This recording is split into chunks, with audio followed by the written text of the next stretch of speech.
We will begin with a 5-minute opening statement from each one of them, and we'll start with Bernard here, followed by a series of questions from me, and then we'll open it up to the audience for a series of questions as well. Now, we do have a straw poll that you should have on your seat. We'll be collecting those at the end of the evening. You have until 8:20 p.m. to vote. Okay, so you can listen, make an informed decision, and then vote. We'll collect them at 8:20, and then at 8:30, we'll be announcing the results of our straw poll. So without further ado, I'm going to turn it over to Bernard, and you have 5 minutes, and they'll be holding up a sign in the back. I know how you politicians can get sometimes. So watch the signs, and if I have to cut you off, I will, but you have 5 minutes for opening statements. All right, thank you, Jeff. My name is Bernard Douthit, and I am running for state treasurer. My first name, Bernard, easy to remember. Last name, Douthit. One way to remember that is there's no doubt about it. You want to vote for Douthit. I am a Democrat, and I have to say that I am frustrated with my party to a certain degree, and I almost actually registered as unaffiliated. I know that a lot of people in my family, a lot of people in this state are frustrated with both parties, the way things have been going. And really what I'm running against is leadership in many respects, and a status quo that I don't think is sufficient, is really failing a lot of people in this state, in this city, and I'm really just tired of waiting, frankly, is what it comes down to. That's why I decided to run. A lot of politicians like to start, and they like to talk about their home runs, what they've accomplished. I'll get to that. But I think it's also important that we have leaders who can connect with regular everyday people. I started a business 7 years ago, and it's been a very successful business. It's a math tutoring business. But we almost were shut down by road construction that wiped out a dozen businesses in our area. And I had to skip paying myself during that time. I had to go without health insurance during that time. And I know what it's like to have to think about what you're going to say to your mom, or whether or not you want to tell her that you actually have health insurance or not. It's hard to do. So the treasurer does some important things. It's an important job, often gets overlooked. It is a $7 billion portfolio the treasurer manages. The treasurer also sits on more than 8 different boards, including the board of PERA, the State Employee Retirement System. And lastly, the treasurer is really, I think, most significant in that the treasurer is the guardian of our money and our financial well-being. And we are at a time right now when there have been articles written about our state's bond being downgraded because of the shape that PERA's in, because of the status quo, because we've gotten to a spot with schools crumbling, with roads crumbling, where things are really not in very good shape. So I believe I am the most experienced, the most qualified, and the most independent of any candidate running. In terms of experience, I started out my career as an economist. I have worked as a senior financial executive in a large software company. I've actually trained bankers at the Federal Reserve. And for the last 7 years, I have run my own business that I started with my own money. Qualifications, I have an undergraduate education in economics. I have a graduate degree in management and finance. And I think a treasurer should frankly have a degree in finance and understand accounting and economics. This is a $7 billion portfolio. And lastly, independence, which I hear a lot of people, at least what I hear is people, they don't want to participate because they don't believe the political process is for real. They think it's rigged. And they see so many politicians being bought and so much money. And frankly, there's a lot of money going into our state legislature by special interests like ConocoPhillips or Wells Fargo or you name it, or hospital PACs. I don't like it. I'm not taking corporate money. And because I'm not taking corporate money and special interest money, I'm not going to be swayed or influenced by those interests. As treasurer, I want to do 4 things. First, the state has a good share of its money with Wells Fargo and JP Morgan. I want to see us move our money out of those banks. We should not have our money in a bank that has been sanctioned by the Federal Reserve. And nobody that I know of spoke up about the fact that Wells Fargo has behaved very badly. They've defrauded consumers. California went ahead and suspended them from issuing debt, but the status quo we seem to have in Colorado is just to let it go and let it pass, a bank that is defrauding consumers. Secondly, I want to find a long-term fix for PERA. My mom is in PERA. I've got 2 other family members in PERA. But again, it's another issue where it was fully funded 17 years ago. It was in decent shape, and now it's $32 billion in the hole. It's not a good trajectory. I believe we need a finance and economics person, a treasurer with that kind of background on the board to turn it around. I think we actually need to restructure the board, and Republicans have introduced a bill to do that, and I support it. Thirdly, I want to see Colorado introduce a public bank. If you're not familiar with a public bank, North Dakota has had one for 95 years. Michigan, just 2 weeks ago, their state legislature passed a bill to start a public bank. And New Jersey, Phil Murphy, who just got elected governor in New Jersey, just started one in New Jersey. Though he's going to. He just got elected governor. By my estimates, it would bring $200 million to the state treasury. It would be something that would take some doing. If you have a chance, Google Bank of North Dakota. It's very interesting, something I didn't know about 5 months ago, I just learned about. Again, my name is Bernard Douthit. You can call me Bernie. My little sister Claire, she used to call me Bernard the Nerd, even though I was way cooler than she was. And you can find more information about me at berniefortreasurer.com. Thank you. Right. Before we begin with Representative Everett, I do want to just thank, we have 2 Democrats that are up here, and generally Colorado Christian University is known as a conservative school, and we always invite Democrats to come and participate with us, and I am just so very grateful that you came here and are speaking and addressing our students and the public. That means a lot to us, and I hope more Democrats will come and be a part of these events as well. So thank you, Bernard, for doing that. All right, Representative Everett. So, Jeff, if I can't see because I'm not wearing my glasses, the timekeeper, can I ignore her? Is that kind of what I can do? Okay, good. Because you never give a politician a microphone, definitely not for 5 minutes.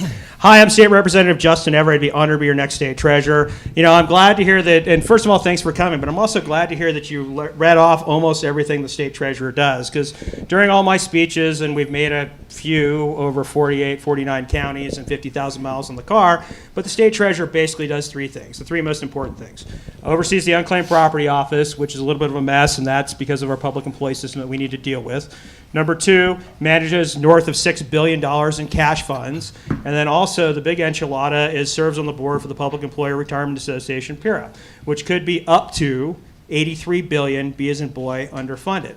So really this is a finance position, especially when it comes to PERA. You need somebody that actually does have a finance background to handle these issues.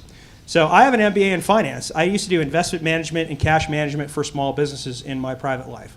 And if we don't have someone that understands these issues and can go toe-to-toe with the PERA board that has been pretty, let's say, not transparent about what they've been doing, you know, we're going to be in trouble. And let's put that in perspective. If PERA is $83 billion underfunded, who here knows what the state budget is? Okay, we have a couple of people. It's about $30 billion, so it's nearly 3 times the entire state budget. So this is a huge, important problem. So dealing with PERA, I actually have a bill up in committee on Wednesday dealing with the PERA board to make it more balanced. Because right now it's been mostly PERA members that are either currently getting benefits or get future benefits. It's basically been the fox watching the hen house. So my bill actually balances that out, keeping the state treasurer on the board, but also real professional people that understand what we need to do to fix it, whether it's tax implications, how we're going to invest, to make sure that we preserve PERA if at all possible. But the problem is that we don't know how deep and how wide PERA is because they have not been that transparent in years. And in fact, to put this in perspective for you, last year I ran a bill on PERA to basically let us see the books to oversimplify that. So I'm pretty conservative. I've run bills on guns and life, and normally on those controversial issues, we'll get 20 to 25 people out there to testify against it and scream in my face. And those are really controversial issues that bring people out. I had 45 people show up to testify against my transparency bill for PERA, just so we can see the books. So obviously when there's smoke, there's fire. It's a major problem. But we also need somebody that isn't just qualified, but actually you can trust with your money. I have the most conservative voting record in arguably the history of the Colorado legislature. When it comes to watching your taxpayer dollars and watching over the state's money, I have that proven record over the last 6 years, consistently finishing #1 in rankings like Colorado Union Taxpayers and Principles of Liberty. And we need a true conservative that understands finance and actually is conservative that you can trust with your money. Well, let's talk about, since we're at CCU, where those values come from. So I'm a Christian, and my faith is hugely strong with me. So when I look at the Constitution, I look at these rights that are granted to us by God. And when you put God first, you realize that everything else comes easy. I make a lot of tough votes, and I vote no quite a bit, and people sort of frown upon that. But really, I don't feel uncomfortable doing that because I have my faith in God. I know our rights come from the Constitution. I follow the Constitution because it makes it easy because of my faith. And I think that's hugely important that you know the moral character of the people up here before you vote for them. So if you're looking for someone who's conservative, that's actually qualified for the job, and also can win because I actually won in a competitive House seat in the state legislature, I need your vote, not only today on the straw poll, but I need your vote, support, and treasure, ironically running for state treasurer, in this upcoming election. State Representative Justin Everett, thank you and God bless.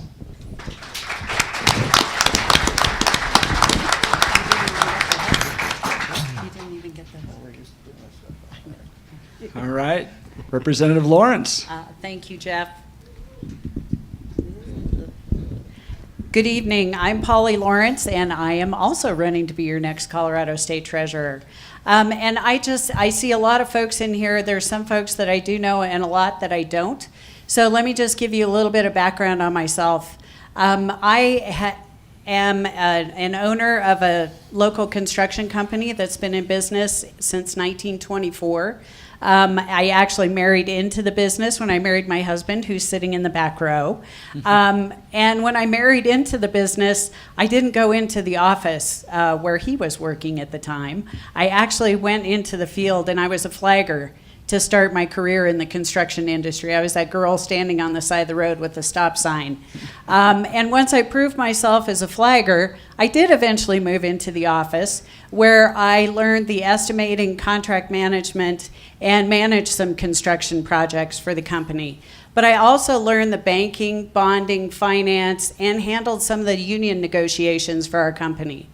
Until last year, we were a union contractor with 3 different unions for our employees. But we worked with our employees and put together a package that was better than the unions could offer, and our employees voted to stay with us and leave the unions. That's the kind of battle that I've taken on in the business world. So I've learned to I've signed the front of a paycheck and managed anywhere from 150 to 350 employees. So managing a large staff is not anything that's new to me. But going into the treasurer's office with that kind of experience, 3 things that I plan to focus on as your next state treasurer are ending the year-end spend, reforming PERA, and locking the revolving door. Ending the year-end spend deals with every department. They seem to go out of their way in that last 4 to 6 weeks of the budget cycle where they feel this need to spend every penny that they've been given for that budget year. I think if we went to a true zero-based budgeting process and a multi-year budget cycle, where they would have to plan their expenditures for a longer period of time, we'd have a better sense of what our budget is and find some savings instead of them going out of their way to spend all of your money in those last 4 to 6 weeks. Reforming PERA. I think that's going to be a consistent trend that you're going to hear from most of the candidates. And our current treasurer, Walker Stapleton, has done a great job of shining the light on what's wrong with PERA. By their estimates, they have a $32 billion unfunded liability. By others, it's 50. It might be even higher than that. So we have a serious problem. And the fact that in their last actuarial review, they finally realized that people are living longer, and that's a problem with their formula. Apparently, they're the only ones who didn't know that. So there are going to have to be some changes. We need to make sure that the promises made to retirees and near retirees are kept. But for those folks who aren't vested in the system or just coming in, it's going to have to look dramatically different. We're going to have to raise the retirement age. We're going to have to flatten out that benefit package. And we're going to have to make sure that the system is sustainable going forward. And finally, locking the revolving door. We've seen too often where state employees, ostensibly working on behalf of the state with a company or negotiating a contract, once that contract is signed, they leave the state, go to that company, and oversee the work they just negotiated. They're basically negotiating their next job with your dollars, and that has to stop going forward. those are 3 things that I plan to focus on as your next state treasurer. My name is Polly Lawrence. My website is polly2018.com, and I look forward to the questions. Thank you.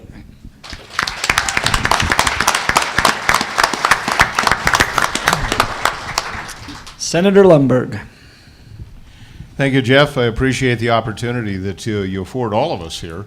Let me start with this. Give you my name. It's kevinlundberg.com. Now, I add that because I encourage you to go to my website and check out. I've been given 5 minutes to present myself, which is much more generous than we've seen in any other forum we've been in. But it's just a fraction of who I am. And I encourage you to check out the websites for everyone, or whatever form of information they have for them, because this is an important area that we need to focus in on. Oftentimes the lower ticket statewide offices are kind of glossed over. We want to know who's running for governor, which is vitally important, and put the right person in place. But every statewide elected official, I believe, has a significant responsibility to, number one, do their job, but number two, provide that leadership that is so important for the state of Colorado. Now, a little bit about myself. I'm a 3rd-generation Coloradoan. Grew up in the state, was a small businessman. I've been that way all of my life, all of my adult life, and that started pretty young too, frankly. But I also am a husband, a dad, and a few months ago, a grandfather. And that's important to me because that's really why I serve in office. It's because of the people that I am responsible for. And I believe that as the state treasurer for Colorado, it's not just how you run the office, and I'll get to that for a minute. But the more important issue in my mind is to represent all the people in all that we do. When I write a letter, I usually sign it for life and for liberty, because those are important principles of good government. And I believe every elected official needs to keep their eye on that value, that we are not here to run your life. We are here to do the necessary business of government. And most importantly, you go back to the Declaration of Independence. It says that governments are established among men to secure our God-given rights. That's what every office is all about. Now, when it comes to the treasurer, I often hold up my wallet and say, I'm here to protect your wallet. And what does that mean? That means ensuring the financial integrity for the state of Colorado. That is such an important component to running a good government, is making sure that everything is in order. And if you look around the country, sometimes that isn't always the case. Indeed, here in Colorado, we've got a few glaring examples of where it's gone wrong.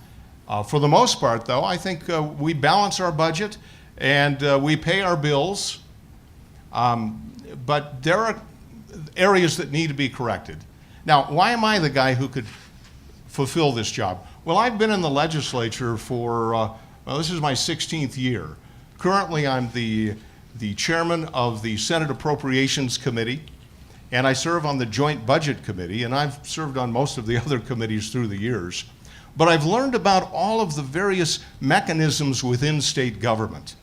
And so when I lift up the hood to look under, and see what all the various parts are for the state of Colorado, I understand that not just from the perspective of the facts and the figures of the numbers, but I understand what it means when I look at the responsibilities the treasurer has for school districts. I know about those districts across the state and how that interfaces with the School Finance Act. I understand that when we talk about PERA, that is something that about 100,000 Coloradoans depend upon today. About 500,000 Coloradoans have some relationship with, and every Coloradoan has a responsibility to make sure it continues. Those are important values and principles that I want to bring to the state treasurer's office and provide that leadership to be that watchman on the wall, to do what is necessary to ensure that this office really does serve we the people for life and for liberty. Thank you very much. Don't forget my name, kevinlundberg.com.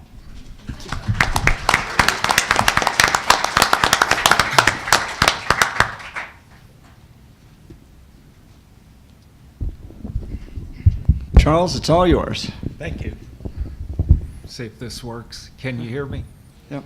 I'm Charles Quinn Scheib, and I'm running for state treasurer, and and I'm representing the Democratic Party. But a little bit about me: I am not a career politician. I have. I guess I ran for office the last time when I was 18, and that was a while back. But I'm a businessman who just happens to have been serving the last 11 years as the CFO, handling the state's finances in the treasurer's office. So I feel that this is a unique qualification that makes me suited for the treasurer's position. As far as my 30 years that I spent in the private sector, I've been in everything from banking to affordable housing. I have fostered numerous entrepreneurial ventures, and I've also consulted with Fortune 500 companies. As a successful businessman, I have started companies, I've made payrolls, and I've created jobs and opportunities. And I believe that this experience will be very meaningful ahead. And that's, just who, as a taxpayer out there, which y'all all are, who would you rather have, managing, as everybody's acknowledged, your multi-billion-dollar portfolio and budget? Would you like somebody who has never done such, or do you want somebody that's been doing it every day for over a decade? And I think the answer's clear, and I hope that you'll consider that when you make your choice. I look back, I was in 2007, something more important than just the amount of time as CFO. 2007, I was hired by Kerry Kennedy to serve as CFO in a time of economic turmoil, and I've been doing such for the last 11 years. And that's important too, because the last 7 years have been under Walker Stapleton. And I've served, I think, in acknowledging that why are Democrats here at CCU? Well, if you pay attention to the responsibility of the treasurer is there to be fiscally conservative. And I can truly say that in the 11 years I've been in the office, we haven't changed at all the way that we manage your portfolio. It's your hard-earned tax dollars, and it's very important. And one of the most important things about that is that the better that we manage your money, the more services that you will receive, or the less taxes that you pay. So it's very important, but we do adhere to the three main objectives of keeping it safe first, having it liquid, and then yield. So we're very conservative in the investments. You can check the website. Every single investment that we have is out there. We have quarterly reports listed out there. And, it's one of the things that we did when I started was make sure that we had all that transparency out there, because that was a question in the past. You can check the investment policy, a very conservative investment policy. And, going forward, I hope that you'll consider my experience and my background. I think everybody so far that has spoken said experience is important in this job, and I believe that it is. I think that it needs to be more than a politician. It needs to be someone that has the financial background, which all the candidates here seem to be quite suited. I think the one big difference to remember is that, I've been right there managing the day-to-day activities in the treasurer's office. So I'm Charles Quinn Scheib, and real easy, if you want to check my website out, it's Quinn to Win, unfunded.com. Right. And Thank- it's one N on Quinn. Thank you for Thank having you, me. Charles. All right, Brian Watson. Well, there's one benefit to being the guy down here at the end. I can actually stand, so I hope you're okay with that. I want to acknowledge Jeff Hunt and his team for putting this together, and I want to acknowledge all of you. You could be somewhere else tonight. Instead, you're sitting in that seat, getting informed and being part of the political process. So let's give you all a round of applause. So my name is Brian Watson, and for those that don't know me, I've been involved with CCU and the Centennial Institute for a while. In fact, any of you know Professor McTavish at all? He has me come out each year and speak to his class about entrepreneurship and to encourage a lot of the students here. As I said, I've also been involved as a supporter not only with the Centennial Institute, but the Western Conservative Summit. And I love what you all do out here. It's a good work, and I'm very, very grateful. So for those that don't know me, I grew up on the western slope of Colorado, little town of Olathe. Anyone know where Olathe is? Anybody ever driven through Olathe? If you blinked, you saw Olathe, and that was kind of the end of it. But I was over there this weekend with my mother and sister. And, you know, growing up on the western slope taught me a lot of great values. And I'm the only candidate here that can say that not only did I grow up on the western slope with those values, but I've also come over here to the Front Range, been educated, and have grown companies here. You know, my family taught me about blessings and hard work in that order, and I never take those for granted. They also taught me about dining room table economics. Sometimes when we talk about big numbers in state government, people kind of get lost and lose track. What's another 10 million there or another billion over there? But you know what? It's a lot of money.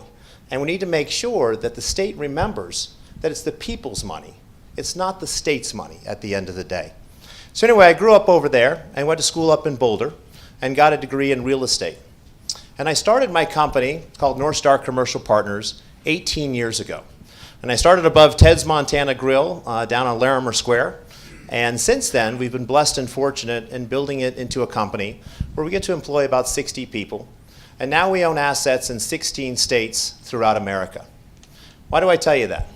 Well, my first job at CU, I didn't come from a family of money. I remember about blessings and hard work. My first job at CU was shoveling horse stalls. I had to put myself through college. And I was very, very grateful that I had that experience. And now we own a portfolio that's worth about $1 billion or so, approaching about $1 billion around the country. And we own assets in 16 states. Our specialty is to go in and buy vacant buildings. See, I missed that class at CU that told me to get an income stream in place. I went and bought vacant buildings. But we do it for a social impact. We want to create jobs and opportunity and empower Americans. And so we do that all around the country. We also go into inner cities and we buy vacant buildings for charter schools. To me, education is one of our civil rights issues of our day that we have to get right in America. And so I've been married for a little over 20 years, have 3 kids. One lives in Nashville, a couple kids that go to Valor. We were one of the founding families of Valor to get started. My daughter was the first graduating class. And so why am I running for state treasurer? Well, this stuff matters. It affects all of us at the end of the day. I'm the only candidate who's made a pledge not to take a salary from state government when elected. The reason is, I want to do my part to try to save each of you as much money as I possibly can, and to reduce the cost of government. I also believe that my experience and investment expertise, and not only being an entrepreneur, but hiring people and building a company over 18 years, can add a lot of value to the state treasurer's office. You know, we hear things about PERA and $32 billion here. Well, you know what? Right now, the economy is extremely frothy in certain areas. Places like New York and San Francisco. And if you're sitting across the table from that 3-piece suit and you have no financial understanding or acumen, you can get this state in a whole lot of trouble. And that $32 billion unfunded liability with PERA could turn to $40 billion, $50 billion. What I'm really good at is every single day looking for great investment opportunities. I'm also the only candidate who's been in a fiduciary responsibility by having investors invest in each one of my deals and buying those real estate deals around the country. I would be truly honored to serve you. I don't want to be a politician. See, politicians care about their own skin and the next election. I want to be a statesman who's willing to make the tough decisions to try to move our state forward on a different level. Thank you so much.